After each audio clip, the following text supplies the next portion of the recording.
Hello and welcome all to the 43rd part of the series on self exploration, joining the dots, contemplating, comprehending, and sharing it with you all raw.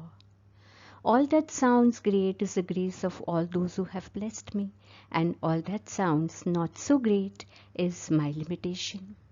In parts 41 to 45, we are exploring the other angles, the non conventional ways of looking at certain things.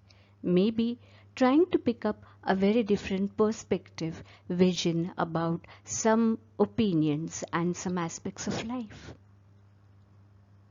In this part, we are discussing about death wish.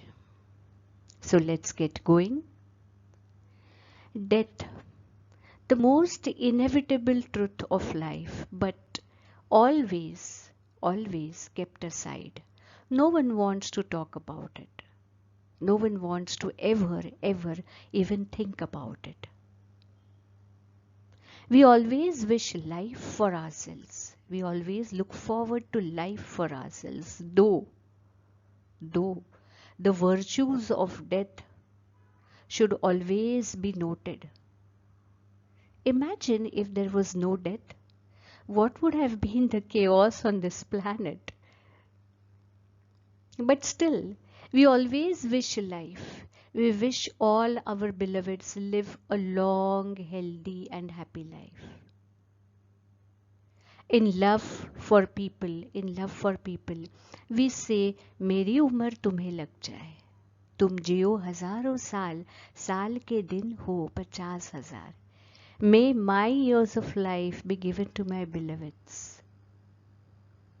I will happily embrace death so that my beloved lives more and more. The word death is like a curse, it's like a bad omen, and we wish to keep our beloveds as away from it as possible. Traditionally, in our society, Indian societies, women wish they die before their husbands. That is considered to be virtuous. A woman that outlives her husband is supposed to be an unlucky woman.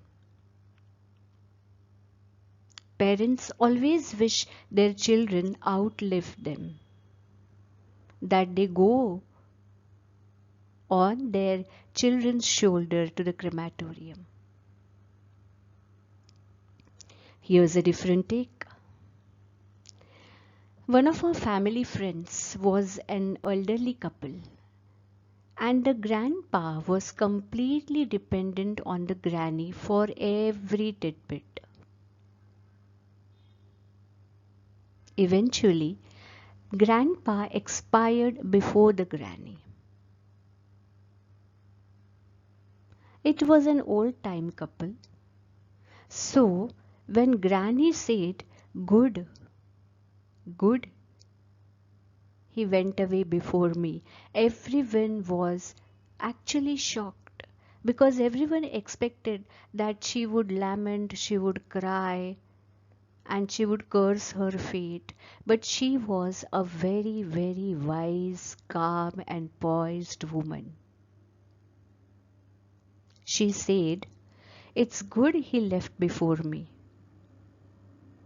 Because had I gone before him, he would have suffered a lot after me. He was so dependent on me. He was so dependent on me that after me, no one would do all this to him. All this to him.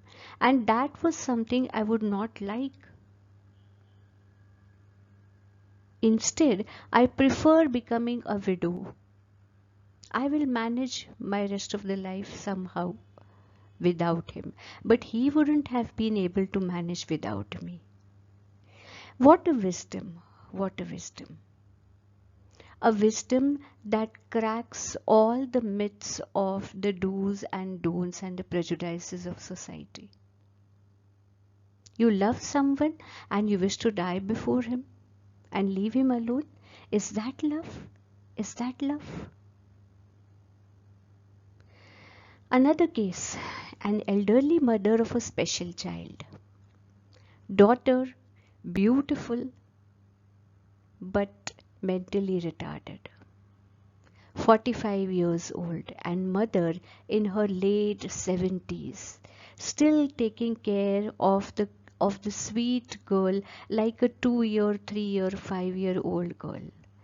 Bathing her, plaiting her, making her wear dress, feeding her, tolerating her tantrums. And with time, the daughter had become really strong and stout, and mother growing old. It was getting difficult for her to handle the daughter day in, day out. Coincidentally, with a small illness, the daughter passed away before the mother. And instead of lamenting, the mother gave a sigh of relief. Drama master she was, mother said when we went to meet her. She was so fussy, drama master. She used to shout loudly, push me, trouble me so much. But had it been me before her, who would take her tantrums? Who would take her tantrums, all this nuisance? I used to be so worried that she will be ill treated, and I would never like that for my child. I would never like that for my child. I would have never died a peaceful death.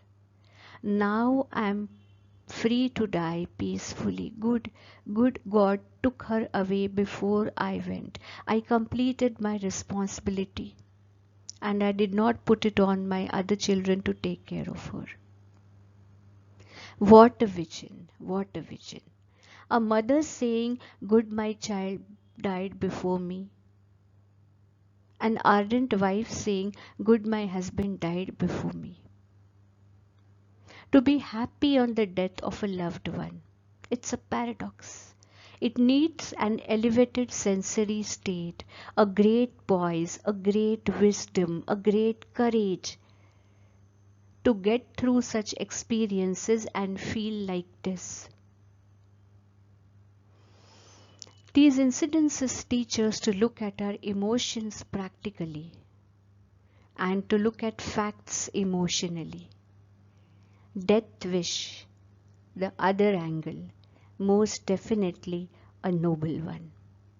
Stay tuned for some more such other angles, out of the box impressions, out of the box thoughts. Stay tuned. Bye bye.